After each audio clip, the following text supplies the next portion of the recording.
Hey, ladies and gentlemen, this is Carmine Sabia for Explain America, and a Jill Biden bombshell was just dropped by a former aide. Before we get started, please make sure you like, comment, share, and subscribe. Those little things really help us out, and they help our channel continue to grow. And if you love Donald Trump the way we love Donald Trump, hit that join button, become a member of this channel.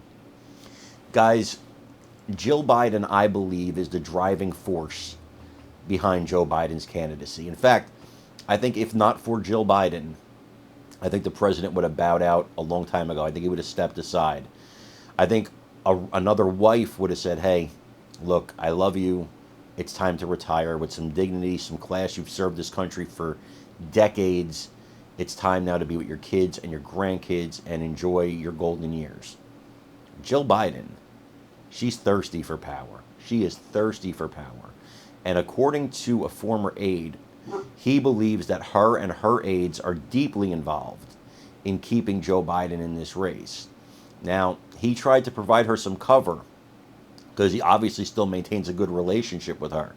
But I want you to listen here to what he has to say. And then I want you to tell me, do you think that Jill Biden is the most evil person we've seen in the position of First Lady in our lifetimes? Let me know in the comments. Forced out of a presidential campaign before. He doesn't want to cave again. Plus, you can't beat the perks. Jill Biden likes being First Lady so much, she reportedly has her own Hail to the Chief style entrance theme song that she makes the Marine Corps band play for her. Plus, school's out for summer, so Jill isn't teaching. She's traveling. Gets to campaign for her husband and fly around on nice jets. Kevin McCarthy revealing that Dr. Jill would often sit in on high-level meetings. Jill doesn't want to leave either. Many times when we had meetings in the Oval Office, Jill was there as well. Interesting. Wait, so the First Lady was in some of your meetings about policy? Many times Jill would come Wow. in. There was one time when I'd sit there and the president said something in this famous tour down to the pool saying, do you want to go outside?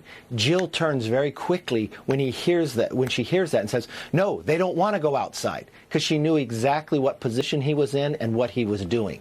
And then he just turns around. You don't want to go outside? And then let us outside. Many times, I don't think she's there for policy. I think she's there to give him comfort and direct the meetings.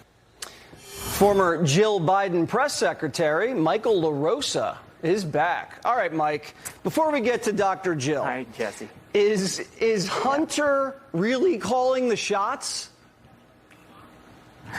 Well, I doubt he's calling the shots, but, I have to say, Hunter has, he has pretty good media savvy instincts of his own. He does? I guess the answer to that would be where's Jim Comer today? I mean, it was really Hunter who beat back House Republicans on his own.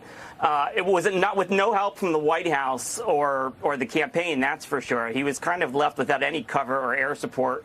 And, he pulled sort of some Trumpian moves. He came out there, he was confrontational, used the element of surprise, directly communicated, and sort of was able to manipulate the media to win the coverage at the end of the day and shape some of the narrative. So, look, you say what you want about Hunter Mike, and his personal life, he was also convicted of felony gun charges and is facing tax felonies in a trial in September. I'm not sure he's as savvy as you say he is, but tell me more. So was the nominee, though. So was the nominee. Right. Tell me a little bit about Dr. Jill. We don't know her the way you know Dr. Jill. She apparently is telling Joe stay in and isn't listening to the press or anyone at all. Why?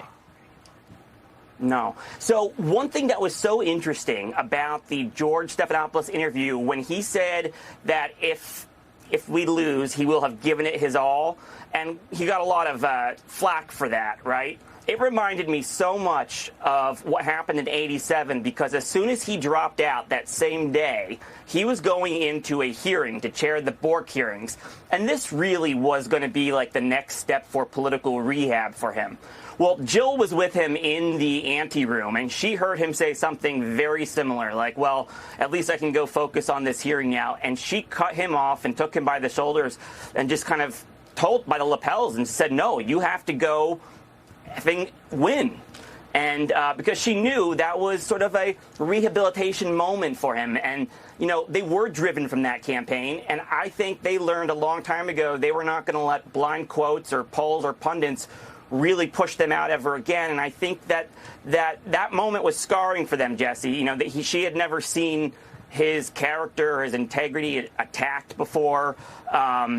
He had been groomed to run for president for 15 years. He was a great rising hope, and the way that campaign ended was pretty devastating for them, but it was a huge learning lesson in sort of political combat. You heard, and, you know, she's from Philly like you, so she likes to fight. You know, we love to fight. We like to scrap.